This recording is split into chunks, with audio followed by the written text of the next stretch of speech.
Good evening. Welcome, everyone. Welcome to the Racial Equity, a Call to Action webinar series. I'm Dr. Denise Boston. I'm the Equity and Restorative Practices Manager in the Office of Human Rights and Equity here in Howard County Government.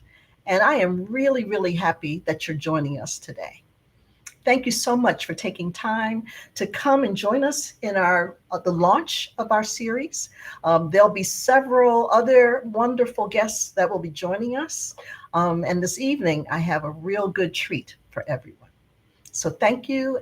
We'll speak for about 35 minutes together, and then you'll have an opportunity to ask questions, to tell us, how this is impacting you, this conversation, because it is a conversation. So, without ado, I'd like to introduce our guest for the evening, and his name is Marcus Sankofa Nix. Welcome. Thank you. Thank you very much. I'm delighted and honored to be here. And the treat is reciprocal because it's always a treat when I can connect with you, Dr. Boss. So thank you so much for having me on today. Thank you. And the title of our talk this evening is Racial Equity Through the Lens of History, Culture, and Community Healing. So I want to start off by reading your bio, which I think is just amazing. And then we're going to get into our conversation. Sure So thing. Marcus Sankofa Nix is a historian, educational leader, and a healer activist. He's the founder of History Heals Consulting LLC, a business devoted to using African American history as a vehicle to aid organizations, institutions, and business in fostering a healthy, inclusive environment from a culturally relevant and trauma informed approach. He's also he also serves as a museum curator. We're going to hear a little bit about that. His mission is to empower, educate, and inspire others through the lens of African American culture and history, while also bringing the community closer together. He's a proud husband, father, son, who's passionate, and you'll hear his passion about the role in uplifting his community and our community. So again, welcome, welcome, welcome. So happy to have you. How was your day? My day was wonderful. My day was wonderful. Right behind me, I have a something that's on my shelf that says blessed. Mm. And that's exactly how I feel. I feel blessed every time I can be able to walk into my purpose, educating the young minds of today and tomorrow, supporting them uh, on the campus of Howard Community College as part of the Silas Collegians program. But nevertheless, the day was eventful, a lot of things to do, but it was powerful um, and exciting as always. That's how Mondays get started, right? Yep. Yep. Powerful and exciting. Just being blessed to get up another day. Absolutely. That's right. Absolutely. Yep. And, Yep. and I'm so happy that you said yes to being my guest for a call to action, our webinar series, because this series is to help just have an open conversation with our community members and stakeholders who are doing some amazing racial equity work here in Howard County, and who are our community agents, creating equitable and inclusive environments wherever you stand. And so I would love for the audience, our young and old, because I know some of your students may be with us today too. So some people would love to unpack the word racial equity. What does it mean to you? Well, you know what? I think that there's a lot of definitions swirling around in terms of what racial equity is and what racial equity is not.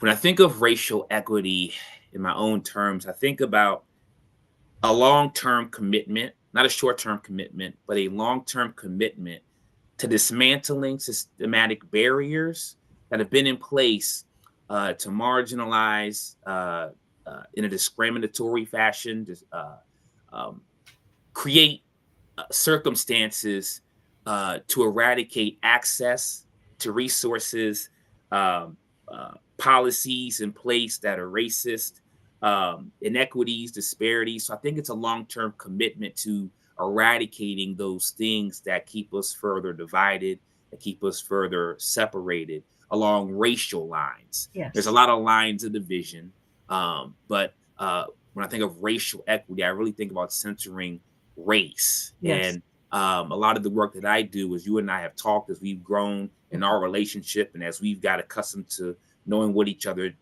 does in the community, Mhm. uh, trauma is a huge part of that because Mhm. inequities create and oppression creates trauma, it creates hardships, and it has significant impacts that even go from generation to generation to generation. And so Mm. that's why I think it's a long term commitment.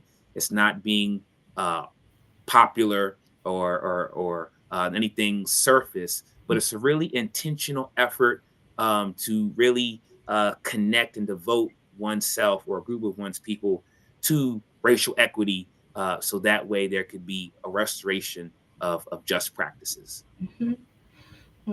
Equitable access to everyone, Yep, yep, yep, regardless of your station in life, and because absolutely. proportionately, a lot of people of color have been impacted um, from racial inequities and biases and stigma when it comes to employment and housing, education. Yep, All those things have impacted people's quality of lives, would you say? I would agree with that. Uh, Marcus Garvey, the Black nationalist Jamaican leader, immigrant who came here, said a people without knowledge of their culture and history is like a tree without roots. So I believe with that quote and taking into account what you asked about racial equity, I think that it's important to look through the lens and the experiences of those who have felt the heaviest brunt of marginalization and racism. And so, even in Howard County, there are historic inequities. There are historic disadvantages that Black folks have had to face. And so, my research, has brought to me, back in the day, not that long ago, in the 30s up to the 40s, African Americans had to go to Anne Arundel County or Baltimore City or PG County to be able to have access to education. And then finally, whenever there was an opportunity for secondary educational opportunities um, to be taken advantage of, there were no buses. There were still miles and miles that students had to walk. We're talking about hand-me-down textbooks. We're talking about the Black educators being paid inequitably. We're even talking about white students in those segregated schools going to school for 10 months out of the year, and a time when Black students went to school 7 months out of the year. Mm. So we could talk about those inequities, as you just said, Dr. Boston, from a workforce standpoint, from a housing standpoint, from an educational standpoint, because everything is connected. Mhm. Everything is connected. So the economics is connected to um, the sociological is connected to the political is connected to the employment, housing, labor, so on and so forth. Yeah, So it's a lot to unpack and it's a lot of work to be done. it is. And a community that's healthy, a community that understands that this also impacts our health and wellness. Absolutely. Because if you're not Absolutely. feeling well, because of harm that you have been impacted by, um, Absolutely. yes, you want to talk And about so, absolutely. So, I mean, even when we talk about history, one of the things that I always share is that history is not solely an intellectual thing that we engage with. that? History is all around us. History, is the names of school buildings and street signs, and it's the name of public spaces. It's the name, even our names have something tied to it or a history associated with it. But history also is something that affects us on a physiological level. So even certain groups who have went through historic oppression or historical trauma, it affects health indicators, cancer, diabetes, stroke, high blood pressure. It has cognitive implications in terms of our capacity to be able to think clearly and Mm, our capacity to be able to recall and remember things. And it also has to do with life expectancy, and mm, different things like that. So history is something that can be harmful and it can be debilitating and it can be something if not addressed and something that is not improved upon in terms of how we grapple with it, how it's presented, then it can definitely have some damaging effects. And Dr. Carter G. Woodson, Dr. Boston, the father of Black History Month, said this, and I'm saying this because a lot of my time has been in the educational arena. He mhm, said the first form of lynching is in the classroom. So mm, even when we talk about Black history and all across the country, we see attacks on DEI. We see the elimination of Black history or the erasure of history. I would say that in Howard County, I think it's important for us to not look at other places and say, "Oh, well, we got it going on. Oh, mhm, well, that's them, not us. Oh, we're fine here," because I think that even though Howard County has been deemed top place to live and top libraries and top school systems and all this and that, which is great. I grew up here and I love Howard County. We still have to also look through the lens of those who might not have experienced the mm. same opportunities that everyone else has. And so Yes. history gives us that foundation. It helps us understand where we've been, what we still must do, and where we still must go. Mm.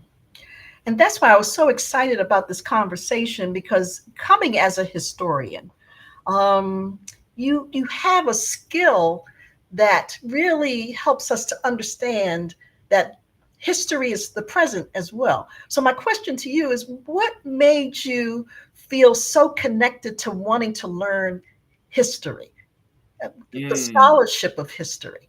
Because a lot of people know you as a curator of the Yeah, so museum. I've always been drawn to stories. Um, I'm sure they're probably tuning in. My father, Reverend Dr. Romero B. Nix and Denise Nix. Shout out to my parents. That's my personal history. I would not exist if it wasn't for them. So shout out Yes. to them. I've always been drawn to stories, but I would say that when I was in high school, or I would say college, that's whenever, things started to change in terms of my trajectory. I played basketball, I was an athlete, and all those types of things, went to school, got decent grades. But I had an uncle named Harold Bennett, rest in peace. He's passed away now. But my mother's brother, he always was sharing different books and different pieces of literature with me, things that he was going through. One of the books that he gave me was this book here, Mm-hmm. Nile Valley Contribution to Civilization. Yes. Anthony Browder, who's Anthony still living. Browder. That's right. Yep. So reading that and seeing how the nation's capital and so many things that we use today in the United States and around the globe come from the source or come from the continent of Africa, that was illuminating to me. Reading the autobiography of Malcolm X, Mm. I remember going to a community college in Panama City, Florida called Gulf Coast Community College. And my students connect with this story because they're in community college here. But Mhm. I remember after practice being so engulfed in that book, Dr. Boston, the autobiography of Malcolm X, Mm. I couldn't put it down. And so it was like the first book that I read from beginning to end. And just the story, his transformation, and him speaking, you know, those things really spoke to me. Another book called Afrocentricity by Mm. Dr. Malefi Asante. Mhm. So just engulfing myself in the things that I really hadn't been taught a whole lot of coming up in grade school. Yes. My parents were always advocates of education and even the community work, even the service, or, they have a term now, what do you say, servant leadership, Yes. right? I have to also point at my parents because my father is a Baptist preacher, he's a Mm. pastor. Mm. And so seeing him in a leadership capacity and getting up and speaking, and people looking at him as a leader, and having a lineage in my ancestry, in my bloodline, also having those who were speakers and teachers and singers. Now, I didn't get the singing gene. I didn't get that one, but nevertheless, it was just one thing building to the next. Mhm. So I would say it wasn't any one thing, but it was just one thing that went on to the next. So Carter G. Woodson and Toni Morrison and uh, Anthony Browder. List goes on and on and on. Asa G. Hilliard and John Henry Clark. Mhm. These are people who spoke to me because they were either historians or who spoke or wrote or taught about history. Yes. And I realized that history, everything has a history. So in order to have a good understanding of the present, and as James Baldwin says, one of your favorite people, he Yes. says, history is not the past, it's the present. We Mhm. carry our history with us. We are our history. And Yes. so once again, I don't like to frame history as like some distant thing that's so far in the past. History is in our beliefs. It's in our worldviews. History is shaped up in how we engage with each other in our relationships. History is our thinking process. It's our mental health. It's our body. You know, I got marks on my kneecaps and I got scars on my body from where I was playing as a child and I tripped up and fell and bumped my head or busted my lip, stuff that's still with me to today. And that was years ago. So Yes. history is still right here with us. Wow. And that could be a good thing if we have been feeding ourselves healthy bits of history, if the information a group of people get is uplifting, empowering, inspiring, but it could also be very damaging if individuals or groups of people have been told they're ugly, they've been told, they won't amount to anything. If they've been denied the opportunity to engage with literature, if they've been told they're stupid, if they have been secondhand citizens, if they have been denied voting and but denied what should be human rights, which Mm. is what you speak to. So there's a lot there. And I would say that as talking more specifically about being an African American whose pronouns are he and him, and my pronouns as an African American woman is she and her, um, bringing our Africanness to Howard County is part of being able to show up in your full embodied self. And so, even though we have been talking about African in the diaspora who have influenced us through literature, through their activism, I'd like to also say that every human being in Howard County has a history, a cultural history, an ethnic history, that with an equity lens, the county will recognize the beauty of not just the diversity, but the stories that people hold. And I think that's what you're alluding to, that we all have our stories, and to tell our stories unapologetically. That Absolutely. and for people to know the African story, to bring up Marcus Garvey. For Absolutely. people who are immigrating here may not know African American history or African diaspora history. Absolutely. And I would say over the course of time working in Howard County Public School System, I taught 7 years middle school, Patuxent Valley Middle School. I taught 5 years at Wild Lake High School. I have been a curator for a local museum here, setting up exhibits and managing and preserving collections. Here I'm in higher ed. One of the things that I can say is that this African history, African American history, Caribbean, um, however we frame it, it's not just something that can be empowering Mm. for those who are Black Yes. or those who are Black of African descent. I would even argue that the history, depending on how it's taught, it's something that can be transformative for all people. Mm. It's something that can foster a human to human connection.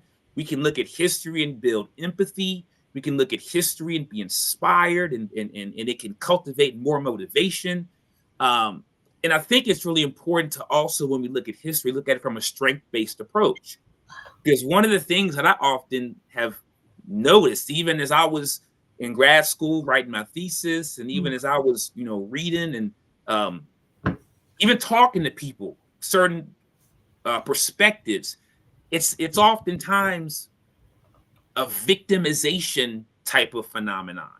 The violence and the brutality that has happened to Black folk. And even though we're definitely not ignoring the fact that these things have happened, there's also triumph. There's also overcoming. There's also joy. There's also victories that have occurred. In fact, it's very complicated. It's very nuanced. But to get to back to what you're saying, the lens of African American history or African history and culture is something that could be transformative for all people. Yes. And so, being that I'm from Howard County, I grew up in Howard County, reside in Howard County currently, and my parents and family, extended family are in Howard County. I definitely have to also say that part of me becoming who I was being in concert and being in connection to community groups, especially TNAT Holistic Wellness Center, which is in Baltimore right now as we speak, doing a lot of wonderful healing work and different things. But shout out to Dr. Dennis also Winkler, and family who oversees that structure. But that piece also is important in terms of connecting. So for me, I had to also connect with something bigger than myself, something larger than myself, so I can be able to keep myself sharp and also be able to build some healthy relationships as well too, to cultivate that purpose. And would you say that by knowing who you are, knowing your family history has improved the quality of your life? It has. There's research from, I think, 2021, if I'm not mistaken, from the American Historical Association or Association of American Historians, where they were able to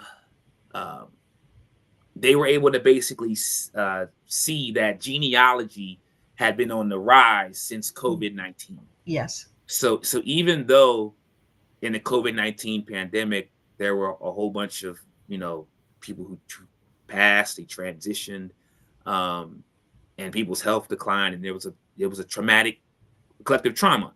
One of the things that came out of that, which was a positive, I believe, is that people started to delve into family history because they started to find new meaning out of living, out of life itself, and understanding who they were and going deeper, wanting to have a legacy and passing on that legacy. All those types of things, starting to read, into obituaries and collecting obituaries more.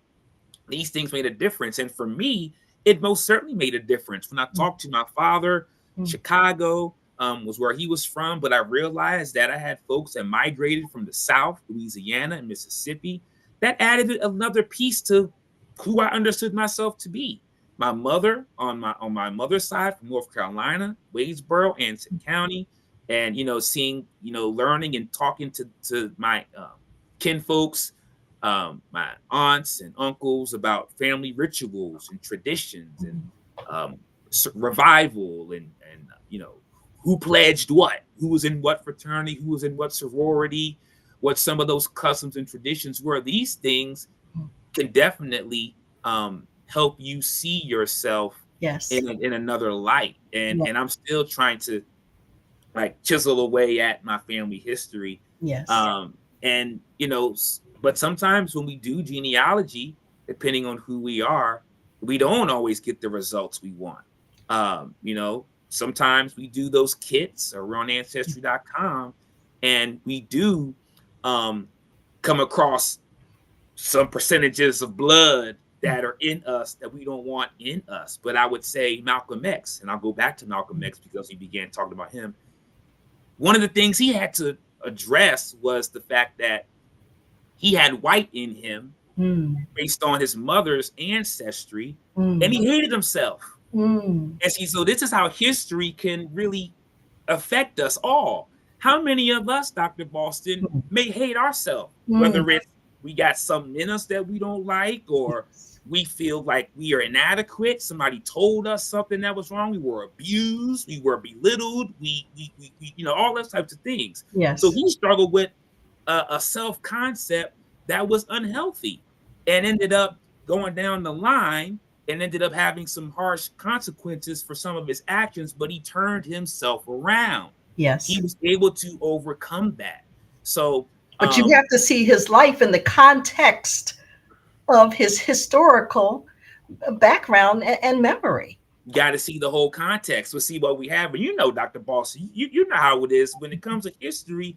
And that's why we have to be careful with the media, social media, because nowadays you'll see a clip or you'll see a short and it's not even contextualized properly. You'll Mm. see a story and it's not, it's full of leanings, people trying to get you to lean and sway certain ways. So as a historian, one of the things that I'm charged and tasked to do is do the best I can, because it's Mm. not always easy, because we're humans, we have emotions and all those things. But historians, we have to try to present account a balanced account that is not romanticized, Mhm. that's not polarized, Mhm. but humanized. Yes. And in order to get to that sweet spot of humanizing the experiences, primarily of Black folk, which is the world that I operate in a major way, we have to look at the whole range of their experiences, Yes. their context, their feelings, their Mm. emotions. We got to get into the full range of their humanity.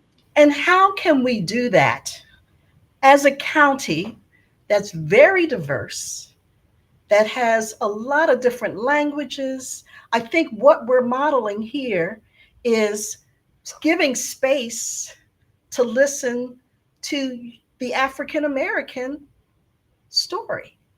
And how often do we give each other space to hear all the stories that reside here in Howard County? It makes us an amazing county.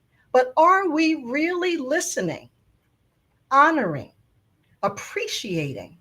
And do we have the space that we're creating to really sit back? Because I'm sitting back and I'm giving you space to tell your story. I think, to me, equity is providing space for people to show up and to be proud of their stories, not to water it down, not to make it feel like I'm not proud of being a Baltimorean, because a lot of times our stories have been um, segregated Right. and stigmatized, so that a lot of our young people will come through middle school, elementary school, middle school, high school. When they get to college, then they realize, they have an aha moment to say, I didn't even know who I was. I was just functioning in this body. And how healthy is it for a community to really listen to one another? It's extremely healthy. And listening is not easy. I would argue that a lot of times we're not listening.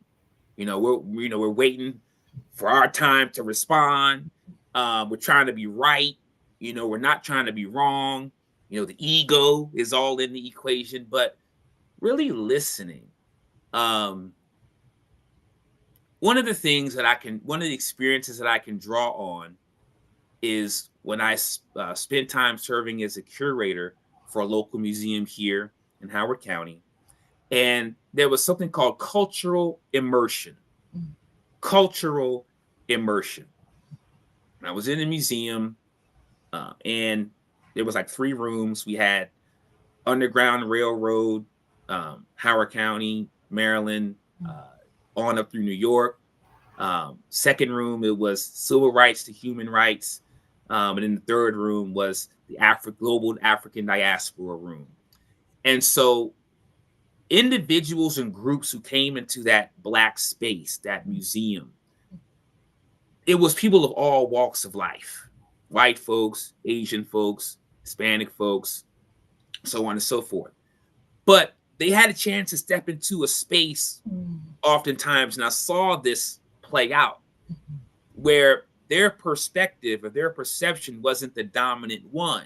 Mm. And so those types of experiences are so transformative, I believe, because when they looked at a desk of Dr. Silas Craft, Mm. who was a civil rights pioneer in Howard County, principal of Harriet Tubman Junior Senior High School, Mm. and his impact and influence ranged all the way from here to Baltimore and throughout.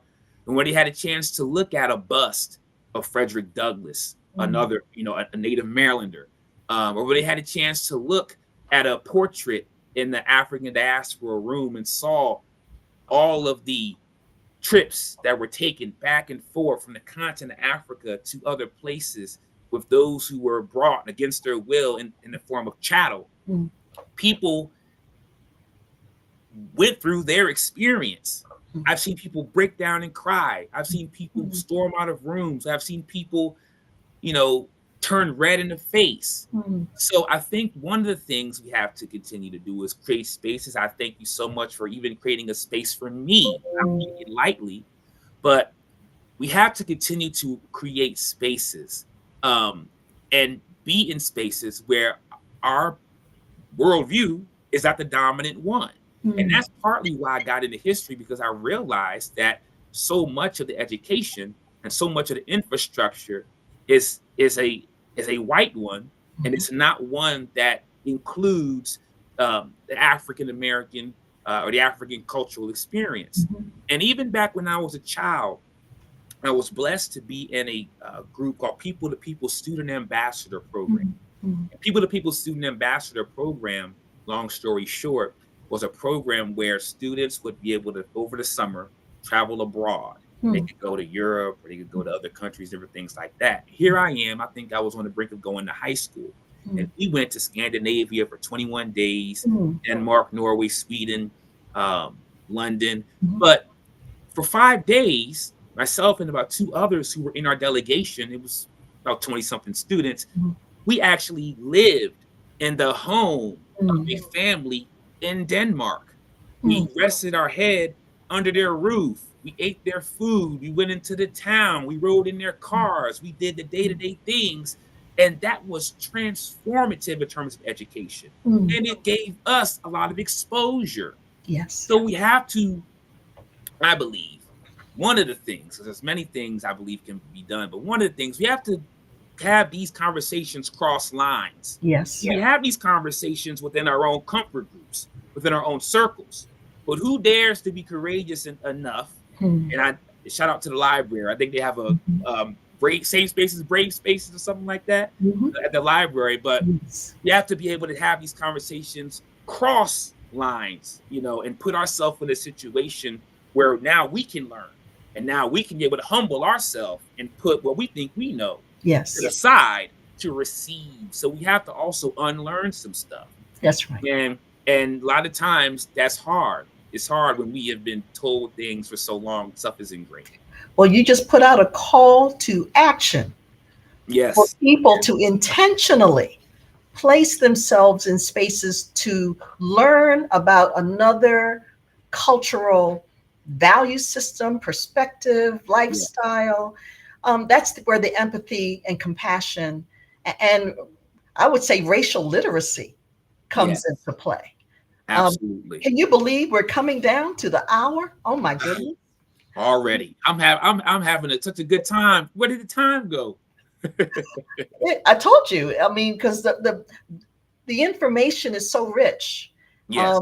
And I want people to hear how it is connected to racial equity, because when we see each other, we treat each other differently. When we really see each other and understand each other, and to do it in a more personalized way. So we want people to drop your questions for what you've heard tonight in the chat. We'd be happy to answer any questions, anything that you're thinking about as we're bringing up this whole concept of bringing your full self to a community. And that was the whole kind of idea of how Columbia was even kind of visualized, that many diverse people from all over Maryland, Delaware, Virginia, Virginia. I mean, people coming from all over the place to live here in Howard County. But Columbia's initial vision back in the late 60s was to bring folks together. I think the next step of that vision, because we're many, many years past that, 2025, is for us to really turn and look at each other and to say, we are so fortunate to be here with each other. But it also takes the courage not to stay in your siloed cultural, ethnic, racial spaces. I mean, we know Yes, race is a construct, right? We know it's a social construct, but absolutely. we still have to unpack that social construct where we really see the benefit of being with other people and not othering people. I agree. And I would also say, Dr. Boston, even with the incorporation and the establishment of Columbia, um, n- there still were challenges and issues that had to be addressed. Mhm. So as we talk about racial equity, even the housing, and residential segregation, and looking at, um, you can look at the demographics of the schools and different things, and you can still see that there's, due to the populations and things, um, the inequities um, are still there, and there's still some stuff that can be done. Um, I remember a few years ago, prior to COVID-19, um, there were students who were in the Wild Lake District, and you might recall this. Um, there was conversation and talks about them going to River Hill. And so the community was in an uproar just because of the idea of some of the Wild Lake students going to River Hill. Now, in redistricting, there's always a lot of complexity. There's a lot of Mhm. different factors and things to Mhm. think about and things to consider. Mhm. But it is important to know that, see, sometimes we may say theoretically we might be about racial equity, but when certain things happen and it starts to come down our street, we Yes. have to make some changes within our home or within how we go about doing things, or if our comfort is infringed upon, we can go right back to the default and go right back to those same belief systems and same ways of thinking and doing things very quickly. So that's why I said before, when you asked the question, it's a long-term commitment. It is. It's a long-term commitment. So yes. Yes. Because there's some biases that we really have to grapple with and to be honest with, our own biases around gender, biases around ability, biases around education and social economic standing, where we are very segregated in many ways. And I want people to envision what a healthy, equitable community, what would a healthy, equitable Howard County look like if we decide to do the work, if we decide to prioritize the health and wellness of all of our citizens here. I'm going to put that question to you. And then we're going to open it up for questions from our audience here. So what would that look like if we started to really intentionally prioritize being an equitable county? Well, I think, once again, I'm coming through the lens um, of the African American experience, especially what I've been able to uncover and unravel here in Howard County. Um, there's a lot of history that we could even gain from some of these local Black communities Mhm, in Howard County that get overlooked. mhm, Some may know, but many, I would say, probably don't know. The Guilford community, the Savage community, Bushy Park, um, uh, Laurel, Alpha, Daisy, mhm, Elk Ridge. They got a saying right now: "Those that know."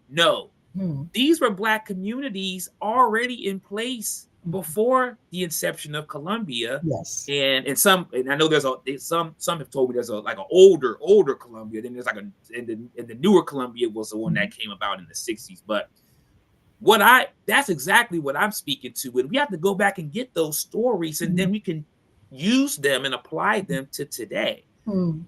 I believe when we can address the needs of a community who has been on the margins or who's been devoid or without, then if we can take care of them, Mm. then everybody will win.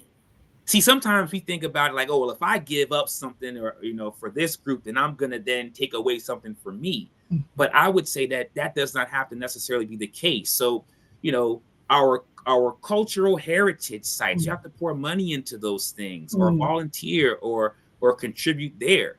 Our programs, whether it's in the educational arena or beyond, we have to back and support those programs. So our children, our children's children can have something. And I also would say we have agency. So Mm. it's also not about expecting Mm. any person to do anything. So what I would say, this is voting season. This is the height of voting. I'm going to say this. Voting is fine. Okay. There was a struggle so Black folks could have an opportunity and a right to vote. But we also know that Fannie Lou Hamer or Shirley Chisholm or Ida B. Wells or so on and so forth didn't just solely uh, engage in the voting process, but they were constantly, ongoingly, and continuously active in their community Mm. before and after. So what Yes. I would say is let's not cast our ballots and then just leave it there, but let's put our hands, let's put Mm. our feet, and let's put our actions. This is a call to action, right? This is a call to action, right? That's right. Yes. So we also have a role to play. That's what I'm saying. We have a part to play and a role to play. And sometimes we expect somebody to come and do. Yes. And we definitely deserve that. But we also have some agency as well. Okay. I see a question. Let's see if Okay. we can answer this. So many people believe in racial equity as long as it's someone else in someone else's neighborhood. Um, I think you said that is that everything is fine until you start coming into my section of town. And then we see, how people are feeling about redistricting. We hear people's opinions about what it means to be a community um, in terms of satisfying personal needs. Mhm. So, how do we talk to folks who still feel like this is DEI stuff? This is stuff that is separating us, and that by talking about it, you're creating trauma just by saying DEI. What do you say to folks who are resistant to what we just been talking about? I would say we don't talk to folk, we talk with folk. Um, I would say that's part of the problem. And I think sometimes we push people away when Mm. they could have something to offer. Um, I go back to some of my tenure in the school system, and one of the things that um, schools always grappled with, Mm. educators, administrators, how can we get the community to connect with us? How Mm. can we get buy-in? We invited them here to the school. Mm. We sent them an email. Mm. For those who would call, we would call. But then it's like, well, what about us going into their space, Mm. going into their territory? Now, everybody's not a come to the school person. Now, Mm. I'm not saying that parents shouldn't come to the school or Mhm. families shouldn't come to the school, right? But once again, history Hmm. can inform us that everybody's experience may not have been a positive one, Yes. right? Everybody, educational trauma is a form of trauma too. Mm. And so, how can we meet people where they're at? How can we, in fact, we don't need, sometimes you just said, I think, actually, Dr. Boston, sometimes we have to listen, and hear what it is. We have to build relationships, Yes. and that is very critical and very important. And the thing is, sometimes if a group of people has been um, marginalized or certain things they have wanted to see come into fruition are not met, promises not kept, Mhm. It's not far-fetched for certain groups to not have the trust or to not really, so we have to take all that into account. On whose terms are we talking about? Mm. So this Hold on, race, hold on. I want you to say that again. on whose terms are we talking about? Mm. And I would even, and I say this out of love, I would even call out our racial equity advocates. And where I'm going with this is we have to also not act like we think we better Mm. because we read some books or Mhm. because we have been in the trainings, because we know the jargon Yeah. or the lingo or the vernacular or the nomenclature or whatever you want to say. We got to act like we're not Mm. better and Mm. we don't have this arrogance Mm. as well. So there's always room to grow regardless of wherever we are, and that's one of the things that I think is so critical in Howard County, because we have such a positive reputation beyond throughout the state and different things. We cannot we cannot act like there's no more room for improvement or no more room for growth. So first Mhm. of all, you have to we have to does everybody think there's a problem? Does everybody see that there's a problem? Some may not think there's a problem. Yeah. So you start there, because how are you going to convince somebody there's a problem if they don't believe there is one? Yes. Now there is a problem, yes. However, we show up in with different outlooks and different views and different experiences and different perspectives to take into account. So I Yes. think yes, Mm. And our audience are, I mean, on whose terms are we making these decisions and critiquing and judging? That's a wonderful question. That's why I wanted you to repeat that, because that can get lost. sure. Um, I'm waiting for others to chime in. Any other questions that we have out there? Any comments? Any feedback? Because we want this to be interactive, and we want you to feel like you're part of our conversation here. Absolutely. Um, because this is so important.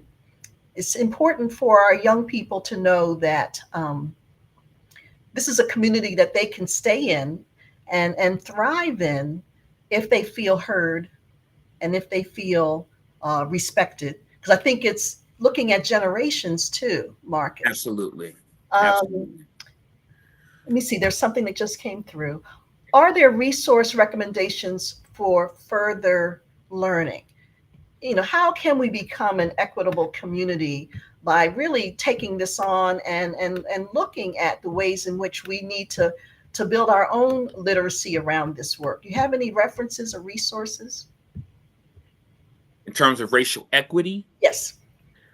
uh, I would say to start, um, Dr. Boston, this is wonderful. I know that this is not the first or the last conversation that's going to be had around this, and I know that there are other events and programs that are going to happen. So I would start there. The library, I'll give them some praise. Our library, our county library system, has done a really good job. Yeah, they pulled Also, together some real great a resource center absolutely. mhm, Um, for I would racial equity work, mindfulness. Yes. absolutely. Um, I know that there are other groups. I'm thinking of. Um, let me see here. I know that, and I know that the Harriet Tubman Cultural Center has a really good exhibit for those who haven't had a chance to check it out. That gives you some elements of Maryland history Mhm. and local Howard County history.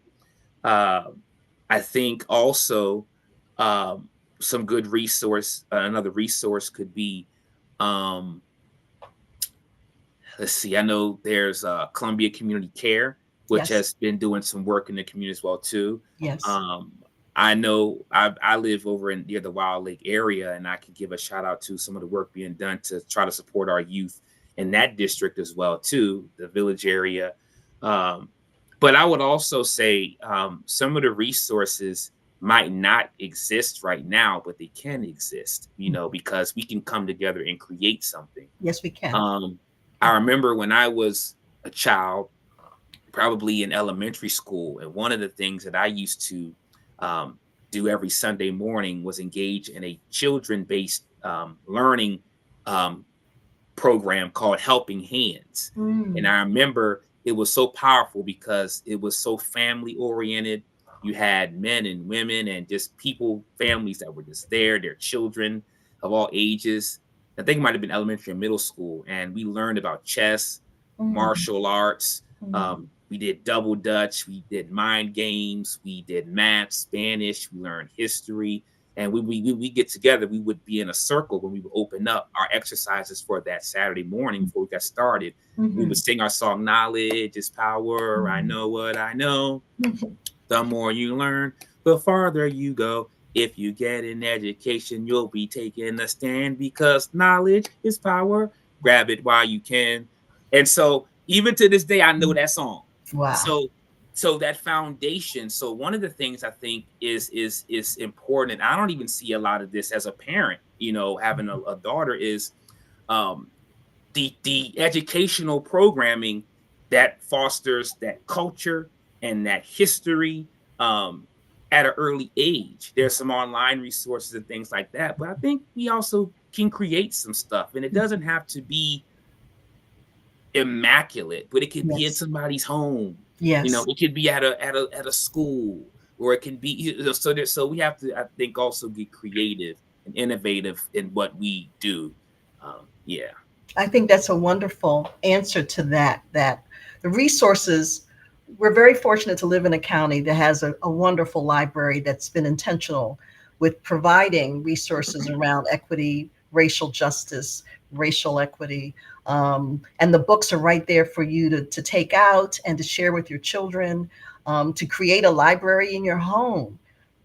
Whatever culture you or embody, that you can and pass it down to the next generation, and have them understand also that learning about other cultures is the literacy that is really helpful to build an equitable community.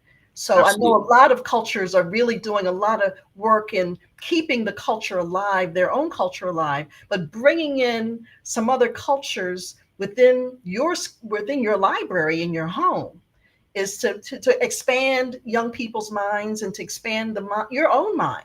Because Absolutely. I know your shelf has many different books and from many different authors from all over the world. And so I think Yes. that's part of us building an equitable community where we become curious, and to do some wonderful work to learn about the other person, that we live right next to, that we And go yeah. to Safeway with, that we, And reside I in the same community. and and you know what I'll also say, Dr. Boston, I'll even bring it even closer to home. As one who works with young folk, and I've worked with just about every age there is, from the little babies Mm, to the elderly. I work with all the ages. But what I'm going to say is really geared towards our young folk, the high schoolers, the teenagers, the college. Um, we have to also do work within our families, ah, because see, sometimes we cool with the neighbor, we fine with the people outside the home, but we got a lot of toxic environments, a lot of trauma, a lot of hurt, a lot of yes, pain, a lot of harm has been done within our families. yes, And I've seen situations because the parent has not perhaps taken some steps to support themselves. And I don't want to say this as in a way to not have any kind of empathy or sensitivity, because things are complicated. yeah, However, we do pass stuff on. yes, And so I would say, when we talk about resources, also therapy, mm, also and destigmatizing therapy. yes, One of the things that I love about TNAT Holistic Wellness Center, which I've been mm, connected to, and there's been other spaces that have emerged, is that therapy mm, can come in different forms. mm, We can break the traditional way of how some people might envision it. Therapy could be exercise, mm, sleep. yeah, They got a saying called sleep therapy, yes, or getting into a hobby, or discovering a passion, or art, or yes, music. yes, Um, I like to journal. And I've also, tried to share with my students some Mhm. elements of journaling Yes. and meditation and different things like that. So I would say that these are important too. Why are they important? Because we're talking about the work of racial equity. Mm. And we have to take care of ourselves Mm. in this work, in this fight. Right. Because if we don't, we're going to self destruct and there will be no fight. Mm. And so the thing is, a lot of times we spend so much time focusing on that outside of ourselves. Mhm. I got to try to, you know, let y'all know you got Mhm. to do this, that, and the third, or I got to try to get you to buy in or convince you or tell you what, but inside we still have stuff that is Mm. unresolved. Mm. Inside we have stuff that has not been addressed. So, So so the collective action is taking care of yourself, like putting that mask on when you're on the plane, taking that oxygen first, right? In order, yeah, in order for you to be there for other people. Um, we're going to have to end it there. I'm so sorry. no, that's fine. I was just going to say, Dr. Boston, the me is a part of the we. That's right. Yep, I am because we are. we are. That's That's right. right. That's right. Ubuntu. So, everybody, thank you so much for spending an hour with us. I hope that it opened up some questions for you. It opened up an opportunity for you to begin to see why a racial equity lens is part of a lens that is healthy for all of us as citizens here in Howard County, in Maryland, in the United States, in the world. That we really need a time to see each other and to value each other, especially now. And so I want to invite you to our next racial equity call to action on November 18th with a young change agent, Ishan Restorative will be joining me. Um, he's a high school student here in Howard County, and I'm interested in how this young man walks in the world with a racial equity lens. And then come back in December 2nd, and I'll talk more about advancing racial equity in Howard County government. So, with that said, I just want to say, Marcus, you have put some knowledge down tonight. Thank you. Any final, just 2 or 3 sentences that you'd like to leave us with? Well, I just want to You first have and 2 minutes. okay, not a problem. I just want to first and foremost thank you, Dr. Boston, for having me on. And so I'm delighted to be on. If anybody wants to connect with me, if I may, I'll put my contact information out. Please. Historyhealsconsulting.com. I'm available for workshops, trainings, professional development, um, history, how we can use history to support our wellness, our healing practices, our mental health. You could also go to Instagram and Facebook. History Heals at History Heals is the tag. But furthermore, Marcus Sankofa Nix. I'm in the community. I'm around. Um, you'll see the same smile in person as you would see on camera here. But nevertheless, you could always reach out to me at info@historyhealsconsulting.com if there's any questions or inquiries or anything like that. Also go to YouTube and check out the channel. There's some things that are there as well too that you may also be able to use and to support your practices in racial equity and beyond. So thank you very much. Looking forward to the next time, perhaps. Thank you, everyone. Have a great evening. Take care of yourself and reach out to